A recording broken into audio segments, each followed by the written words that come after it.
Lagos, la capitale économique du Nigeria, a interdit l'utilisation de plastique à usage unique et du styromousse. La mesure qui vise la réduction de la pollution plastique dans l'État a été annoncée le 21 janvier 2024 par le commissaire à l'environnement et aux ressources en eau, Tokunbo Wahab. Ville la plus peuplée du Nigeria, Lagos produit environ 8070 tonnes de déchets plastiques par an. Une partie de ces déchets est collectée et recyclée, mais la plupart sont jetés sans précaution, obstruant les systèmes d'évacuation, polluant les cours d'eau et détruisant l'environnement.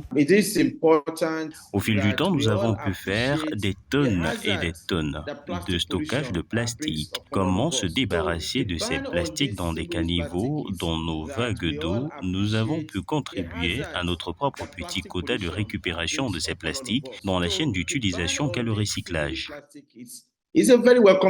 Malgré les efforts de l'autorité de gestion des déchets de l'État de Lagos pour lutter contre la pollution de l'environnement, le problème persiste.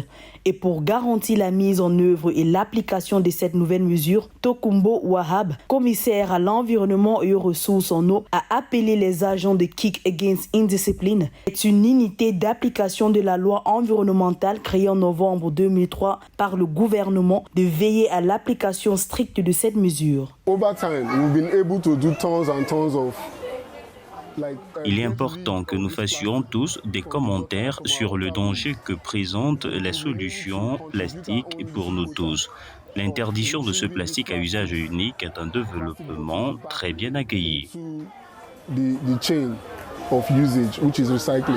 Les restaurants et les entreprises agroalimentaires devront explorer d'autres moyens durables d'emballage des aliments afin d'éviter le risque de payer des amendes ou la fermeture de leurs locaux. Pour rappel, plusieurs pays africains dont le Rwanda, la Tanzanie, le Kenya, le Bénin et l'Ouganda ont réussi à interdire l'utilisation du plastique et ont adopté des solutions durables pour réduire la pollution et la dégradation de l'environnement.